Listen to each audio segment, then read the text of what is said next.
ኣብ ክልተ ተመቂሉ ዘሎ ሓይሊ ሰራዊት ትግራይ በብዘለው ኮይኖም መግለጽታት እናውጹ ይርከቡ። ጀነራል ምግበይ ሃይለ ንድሕሪት ኣይንብልን ክብል ተሰሚዑሎም። ስልኪ ሒዝካ ኸየእቶ ድሕሪ ምኽልካል ዝተገበረ ኣኺባ መቐለ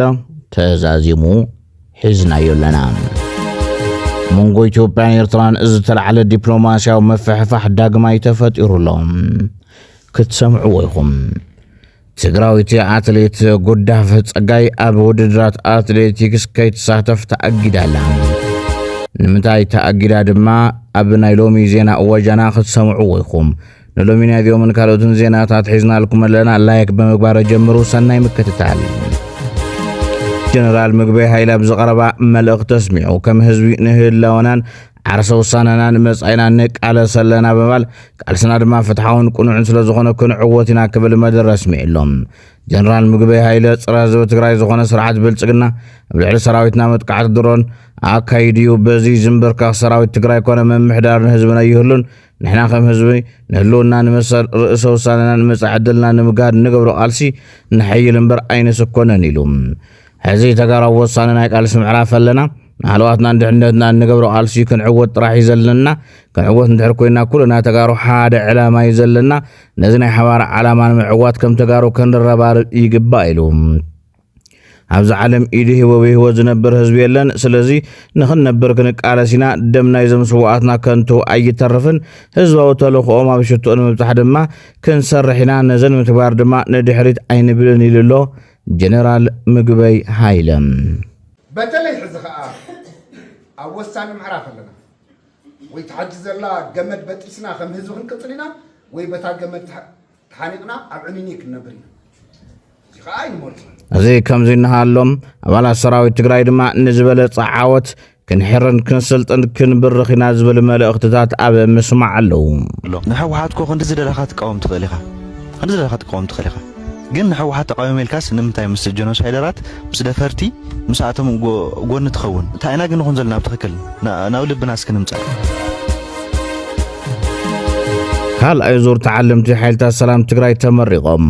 ኣብቲ ንዓርሶም ሓራ መሬት ኢሎም ዝሰየሙ ሓይልታት ኣብቲ ስነ ስርዓት ምረቓ መልስና ናብ ትግራይ ዝብል መልእኽቲ ኣስሚዖም ተዋኩም ልኡኽ ምስ ነባራት ብፆትኩም ብምዃን ብእምነት ብቕንዕና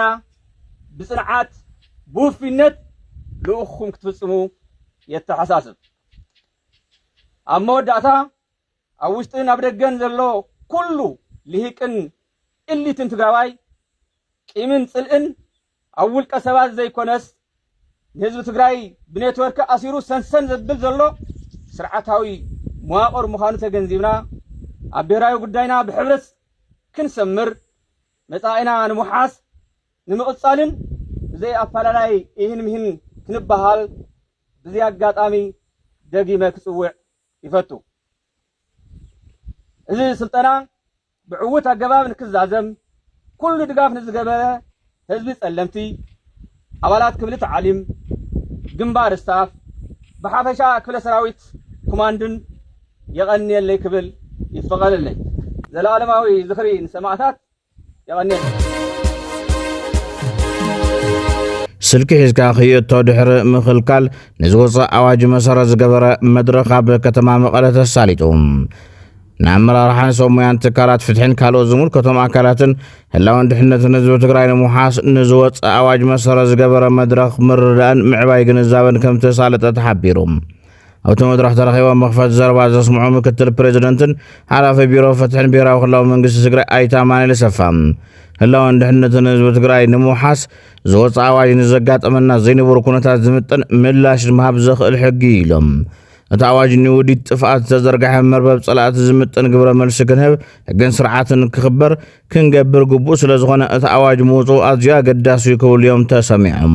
ሕድሕድ ንጋገ እቲ ኣዋጅ ኣብ ንቡር ኩነታት ኮንካ ዘይኮነስ ብመንፅር ኣብ ትሕቲ ጭቡጥን ዘንጸላለውን ሓደጋ ህልውና ዘሎ ህዝቢ ንምድሓን ኣብ ዝግበር ቃልሲ ኮንካ እዩ ክርአን ክትርጎምን ዘለዎ ኢሎም እቲ መድረኽ ኣብ ኩሉ በብብርኩ ዘለዎ ኩሎም ኣካላት ክቕፅል ምዃኑ እውን ኣፍሊጦም ኣለዉ። ናብ ብልጽግና ዝኸዱ ተጋሩ ኣብይ ኣሕመድ ኣብ ሰላሕታዊ ጽንተት ህዝቢ ትግራይ ዝኽተሎ ቃልሲ የሳልጡሉ ኣለዉ ክብል መምህር ኣብርሃ ተኽሉ ከሲሱ ዝተፈላለዩ ፖለቲካዊ ጉጅለታት ምፍጣር ትግራይ ሓበራዊ ኣጀንዳ ከይህልዋ ንንወይኑ ዝዛረብ ዝናቆር መወዳእቱ ተታኺሱ ዝቃተል እዚ ኣብይ ኣሕመድ ይደሊ እዚ ይሰርሑሉ ነው እዚኦም ሰርሑ ታሊ ትግራይ ኮነ ተዋሂሉ learned helplessness learned كجبر أردها نزوي عبجي يستان مين بقى سلسة من سلسان زوريو جديلكم تقول منهم تركون كم زي يقولون أتصيروا إزوم أجندة تزيوم كأناس نزيد اللحيل بنتان لعلنا خيركب سنتشلو خوينة سراويت عاوزو زرياتك عمم زدل ببدا أجندا مقوطتان وزيهم صبر تي قارسون بزي درجة يقوم زلو مالا زيهم صبر نفتين صحفوه مع تداروه همولكو لاب حد لاب ايديا مالت لاب حد ايديا تنتنا اتيها فترو يغلقها وزيهم زلو እንዲያው ጥቡቅ ነጥብ ይኻልልካ መምህር ኣብርሃ ተኽሉ ወሲኹ ኦባሳንጆ ናብ ትግራይ መምጾ ናይ ቀርኒ ኣፍሪካ ኩነታት ክቕይር ዝኽእል ሓቀኛ ሓይሊ ኣብ ትግራይ ምህላው ዘመላኽት እዩ ኣብይ ዕርቂ ደልዩ መሲሉ ዝለኣኹ ሓይሊ ስለ ዘይብሉ ኢሉ ፍትሕ ቢልና ክንሪኦም ዝግብኦና ነገር ኣሎ ኣብ ዞባዚ ዳግም ውግእ የብሉ ዝብሉ ናይ ብሓቂ ሓይልታት ናይ ማን ሶ دوجي زي كل يوم ندحر له اتوجي نمغناس نمهدا نمتعرراي مسمين يزولو تريل باور سلاز فولتو تريل باور كا عب تقرأ يزولو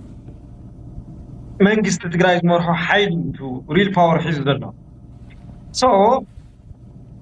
تي قدم زجمر وقلدي سلسة سوات اللو مسكلية إلكا أي قتلت كومو تزكى نيرو نابزي شماغل سواي مسرات أي مدلينو وديو مقود نيرو صوت حادة تتقوم اللو مزي يزبلا كاز اللو ريل باور أوي كمزل لاي بحكتو قينات زينو لي حيثات مستريل باور زلو أكال كزارو كمزلو سانتو سلوز غوري بحادة مدى يزبلا كاز اللو أبي يزي እንታይ ይገብር መስለካ ከም ዘለ ነገር ቆንጾ ኸሎ ንፕሪንሲፕል ይግዛን ኢልና እንዲና ደጋግምና ሶታ ይዝገብር ልጸቅጡ ሪውን ዋጋ ከፍሎ ስለ ዘይደሊ አጽኢፍ ዋላ ፎም እንተበለ ናብ ውዕል ፕሪቶሪያ መምላስ ኣገዳሲ ከም ዝኾነ ናይ ሰላም ሓይሉ ከም ዝኾነ ክኸስወሉ ከም ዝደሊ የማላኽት ማለት እዩ እዚ ይጥቀመሉ ጽባሕታይ ኣብ ከተማ ሽረ ናብ ኣንፈት ከተማ ማይ ጸብሪ ኣብ ዝንቀሳቐሱ መናእሰይ ግልጽ ዝኾነ ክልከላ ጉዕዞ ይግበር ምላው ጭቡጣት ዝተባሃሉ መረዳእታታት ወፂኦም ቅድሚ ክልተ መዓልቲ ጀሚሩ ኣብ መውፅእ ኬላ ከተማ እንዳባጉና መንእሰይ ካብ ዝተሳፈረለን መካይና ተገደደ ከም ዝወረደን ንድሕሪት ከም ዝተመለሰን ገሊኦም ድማ ናብ ወታደራዊ ታዕሊም ከም ዝተወሰዱን ፋክት ምርማሪ ዝተባሃለ መርበብ ሓበሬታ ካብ ነበርቲ እታ ከተማ ነዚ ፍጻመ ብኣካል ካብ ዝተሓዘውን መናእሰይ ቃለም ብምቕባል ኣረጋጊጸ ኢሉሎም ብዶክተር ደብረጽዮን ገብረ ሚካኤል ዝምራሕ ህወሓት መናእሰይ ካብ ትግራይ ከይወፁ ይኽልክልን ናብ ወታደራዊ ታዕሊም ይወስድን ከም ዘሎ ዝገለጸ ፋክት መርማሪ ነባር ቤት ምኽሪ መሊሰየ ብምባል ጉዳያት ትግራይን ፖለቲኮን ወታደራዊ ጉዳያቱን ሙሉእ በሙሉእ ኣብ ትሕቲ ቁፅጥሩ ካብ ዘእቱ ዝቐነየ ብዶክተር ደብረጽዮን ገብረ ሚካኤል ዝምራሕ ህወሓት መናእሰይ ንምክፋፍ ሚድያታት ንምዕፋንን ዝዓለመ ረቂቕ ኣዋጅ ምስ ወፅአ ብዙሓት ኣብ ድንጋጸ ቀንዮም እዮም ክብል ወሲኹ ጉጅለ ፋክት መርማሪ ነዚ ጉዳይ ብዝምልከት ምስ ነበርትን ሰብ ተጓንፎ መናእሰያን ወግዒ ገይሩሎ ብመሰረት ዝተገበረ ምፅራይ ዳርጋ በኩለን መውፅእታት ትግራይ ኣብ ልዕሊ መናእሰይ ጽኑዕ ቁፅጥር ጉዕዞ ይካየድ ምህላው ኣረጋጊፅና ኢሎም ኣዛዚ ሓይልታት ሓራ መሬት ጀነራል ወደን ጥሩዋ በቴሌቪዥን ኢትዮጵያ ቀሪቡ ዝተዛረቦ መደረ ናብ ትዕዝብቲ ኣውዲቕዎ ተባሂሉሎም ብፍላይ ድማ ኣብ ትግራይን ኩነታት ፋኖን ዝተዛረቡን ኣብ መረፃ ኢትዮጵያ መልኪቱ ዝተዛረቦ ጉዳይ መዘራረቡ ኮይኑሎም مسمن يمصمي ده مس فانو تواي فانو كور يلنا تواي تجري مطفات አለበት تفكر كوي تجري قداي ذل كوي ناتهم كبر بزحلو وضري تجري قداي ذل يحاور له فانو سيعلموا هزوم حرام فانو كم يوم هزوم حرام حز مرجع انت تكبر كله مورتار انت تتكوسه مدفع تتكوسه دشكان تتكوسه فيته መንግስት አለው ማይትገብረን እንልኩ ቀጥይሉ መሪጽ ይመርጫ ቀጥይሉ ይመርጫ መሪጽ ተዋጊ መሪሱ ኮ ይመርጫ ሐሊ ምርጫ አንተ ምርጫ የተካሄደን ይውል ነረው ተካሂዳት ነው ፋና ዝባል ህዝብ ምሕራ አይፎቷል ህዝብ ምሕራ አይደልየን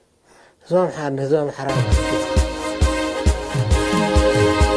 أمونغو إثيوبيان إرتران زتلعلى دبلوماسياو مفحفح تفطيروم وانا دايركتور هاغراو حابريتان دحنت إثيوبيا أمباسادر رضوان حسين ولعل منغست إرترا كبير كس دحر مقراو منستر زينا إرترا يتيمان قبر مسجد قلطف ملاش يبلوم أمباسادر رضوان أبزحبرو أبزقبرو قال محتت مسأل الجزيرة حوحتنا إرتران حدش متحبار كم زجمرون ولعل فيدرال منغست إثيوبيا حدش وقن مجمار يدالو كم زلهم بمقلاص كس قريبو منبارو زذكر أبتني الجزيرة أبصاب دما سم أي تجيتها ردا تدقيسو جيتها ردا ونصحيفو نيريوم أعطيهم أنا قبر مسكال بتسر على خص مسارات عبتيو ترقص أبز أسفر ملختي تنا إثيوبيا بعلى سلطانات زقرا وخصي حاسوت متحللين بجيجا حبريتها زتمل أنبال على تاو قبر ملشي بلولهم أب كندوز أتم كل التوجنات مالتون منجس فيدرال حوحاتن قدم سمع بريتوريا أب جبوتن سيشلسن بمرخاب قبل عليه يرترا ورانا فتام يمخرو كم زنور تقيسو أي تجيتها تشوردا بعلو قدم كبل بزعبازي كم تزاربه كم مرتع غيرو أقربه والله يمانا قبر مسكال አቶ የማና በመደምደምታም ነዘሎ ዘይመረጋጋት ቀጠናዊ ኩነታት ጠንቅ ዝኾነ መንግስቲ ኢትዮጵያ ካብ ዝሓለፈ ታሕሳስ ወርሒ ሒዙ ዘንቀሳቅስ ዘሎ ናይ ኣፍደገ ባሕሪ ድሌት ዝፈጥሮ ናይ ኩናት ኣጀንዳ ምዃኑ ገሊጾም እቲ ሕዚ ዝቐረበ ክስ ድማ ነቲ ናይ ገዛእ ርእሶም ናይ ኩናት ኣጀንዳ ንምሽፋን ዝተተለመ ናይ ፕሮፓጋንዳ ዘመተ ይክብል መልሱ ደምዲሙሎም መንግስቲ ኢትዮጵያ ፈረንሳዊት ጋዜጠኛ ካብ ሃገሩ አባሪሩም መንግስቲ ኢትዮጵያ ፈረንሳዊት ናይ ካቶሊክ ጋዜጣ ላኮሮኮስ ዝኾነት ኦጉስቲን ፓስሊ ዝተባሃለት ጋዜጠኛ ካብ ሃገሩ ከም ዘባረረ ተገሊጾም እታ ፈረንሳዊት ናይ ዜና ወኪል ከም ዝሓበረቶም እታ ጋዜጠኛ ዝሓለፈ ወርሒ ናብ ትግራይ ተጓዒዛ ነይራ ይኹን እምበር ሰብ ስልጣን መራኸቢ ብዙሃን ኢትዮጵያ ብስልኪ ብቁልጡፍ ካብ ትግራይ ክትምለስ ከም ዝኣዘዝዋን ናብቲ ጸጥታን ፖለቲካዊ ዘይምርጋእ ዘለኻ ብምኻዳ ድማ ወቐሳ ከም ዘቕረቡላን እዩ እቲ ጸብጻብ ዝገልጽ መንግስቲ ኢትዮጵያ ንምንታይ ምኽንያት ነታ ጋዜጠኛ ካብ ሃገሩ ከም ዘባረራ ብወግዕ ዝሃቦ መግለጺ የለን እታ ጋዜጣ ወገና ጋዜጠኛኦም ዝተሓሰቶ ሕጊ ከም ዘለ ብምግላጽ እቲ ውሳነ ብልዕል ነጻነት ፕሬስ ዝተፈጸመ መጥቃዕቲ ክብል ገሊጻቶላም እታ ጋዜጠኛ በኢትዮጵያ ዝሓለፉ 4 ዓመታት ወኪል ናይቲ ጋዜጣ ኮይና ትሰርሕ ከም ዝነበረት ተገሊጹሎም እዚ ሓበሬታ እዚ ብብዙሓት ሰብ ሚድያ እናተዘረበሉ ዝርከብ ኮይኑ መንግስቲ ኢትዮጵያ እዛ ጋዜጠኛ ናብ ትግራይ መጽያ ኣብ ትግራይ ዘለዉ ጸገማት ንዓለም ለኻዊ ሚድያታት ከይጠቃልሕ ብምፍራሕን ድሕሪ ዝገበረቶ ጉዕዞ ድማ ንኻልኦት ጋዜጠኛታት ናብ ትግራይ ንኸይመጹ ንመፈራርሒ ክኸውን እዩ ንዛ ጋዜጠኛ ኣባሪርዋ ተባሂሉሎም ትግራዊቲ አትሌት ጉዳፍ ጸጋይ ኣብ ውድድራት ከይትሳተፍ ተኣጊዳ ታና 4 ኣዋርሕ እገዳ ተወሲኑላ ዘሎ ጉዳፍ ቅድሚ ውድድርን ድሕሪ ውድድርን ብሰገበረላ ምርመራ ዝተኸልከለ ሓይሊ ዝህብ መድሓኒት ከም ዝወሰደት ብዓለም ለኻዊ ትካል ፀረ መበረታዕቲ መድሓኒት ብምርግጋጽ እዩ ነቲ መቕጻዕቲ ተዋሂቡላ ዘሎ እቲ መድሓኒት ኣብ ኣካላታ ዘሎ መጠን ኤስትሮጅን ንምጉዳልን ካንሰር ጥብሪ ምክልኻልን ዝውዕል እዩ ኣብ ዝሓለፈ ጥሪ እቲ መድሓኒት ንዘጋጠማ ጥዕናዊ ኩነታት ንምሕካም ከም ዝተኣዘዘላ ብምምጓት ሰነዳትን መርትዖታትን ኣቕሪባ ነይራያ ኣብ ለካቲት እውን ነቲ መድሓኒት ክትጥቀም ፍቃድ ፌደሬሽን ኣትሌቲክስ ዓለም ክትረክብ ሓቲታ ነይራያ ይኹን እምበር ካብ ቅጽዓት ኣየምለጠትን ጓል 29 ዓመት ጉዳፍ ኣብ 2022 ኣቆጣጥራ ፈረንጂ ተሸላሚት ወርቂ ሜዳልያ 5000 ሜትሮ ክትከውን ከላ ኣብ ውድድር ኦሎምፒክስ 2020 ንሃገራ ናሓስ ዝተዓወተት እያ ኣብ 2023 እውን 10000 ሜትሮ ተዓዋቲት እያ እቲ ተወሲንና ዘሎ መውጻዕቲ ካብ ሰነ ክሳብ መስከረም ዝጸንሕ እዩ አትሌት ጉዳፍ ጸጋይ ብዛዕባ ዘላት ኩነታት መግለጺ ይባላ አትሌት ጉዳፍ ኣብ መግለጺያ ጸኒሳ ከመ ዘላን ብትእዛዝ ሐኪማ ድማ ሎትሮዞል ዝበሃል መድኃኒት ተጠቂማ ከም ዘላን ኣፍሊጣ ኣብዚ እዋን እቲ ጥንሰይ ብጣዕሚ ብተረጋግዐ መንገዲ ይቕጽለሎ ዝበለት አትሌት ጉዳፍ ድሕሪ ወሊድ ናብ ስፖርት ንምምላስ ድልውቲ ምዃና ገሊጻ ጉዳፍ ጸጋይ ኣብ መልእኽታ ንኣፍቀርታ ዘርእይዋ ፍቕርን ደገፍን ብምስጋን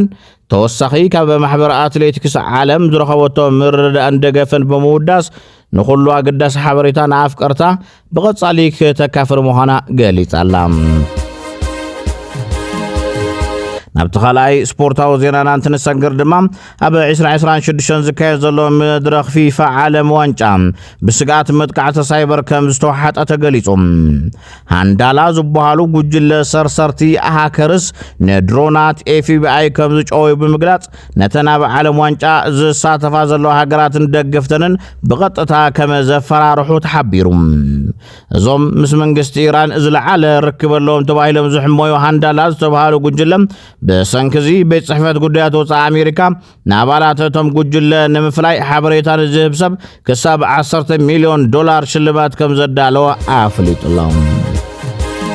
ክቡራት ተኸታተልትና ነሰዓት ዝሓዝናዮም እዋናውን ኣገደስትን ዜናታት ነዞም ዝተኸታተልኩሞም ይመስሉ ነይሮም ሰላም ንህዝቢ ትግራይ ሰላም ንኹሉ ወዲ ሰብ